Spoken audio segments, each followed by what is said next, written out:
नमस्कार मित्र, मैं देवदर्शन पुरोहित गुरुदेव वेधशाला से बोल रहा हूँ। जब सूर्यनारायण का चुंबकीय क्षेत्र खुल जाता है तब वहाँ पर एक छेद पैदा होता है। दर्शकों में सबसे बड़ा छेद अभी वर्तमान में पृथ्वी के ठीक सामने चल रहा है, जिसको नासा की सोलर डायनेमिक ऑब्जर्वेटरी ने रिकॉर्ड किया है।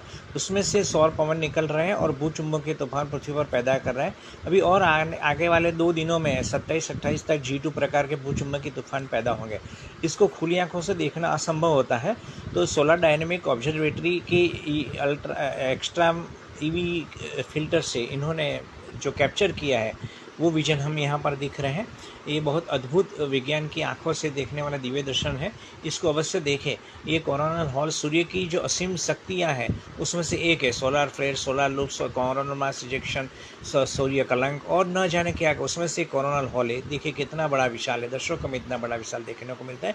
सूर्यनारायण से प्रार्थना करें, सर्वबंधु सुखिनः सर्वे सन्तु निरामया ओम भूर्भुवः तत्सवितुर्वरेण्यं भर्गो देवस्य धीमहि धियो यो न प्रचोदयात्। मैं देवी दर्शन पुरोहित सर्व के मंगल की कामना के साथ में गुरुदेव वेधशाला से। नमस्कार मित्रों।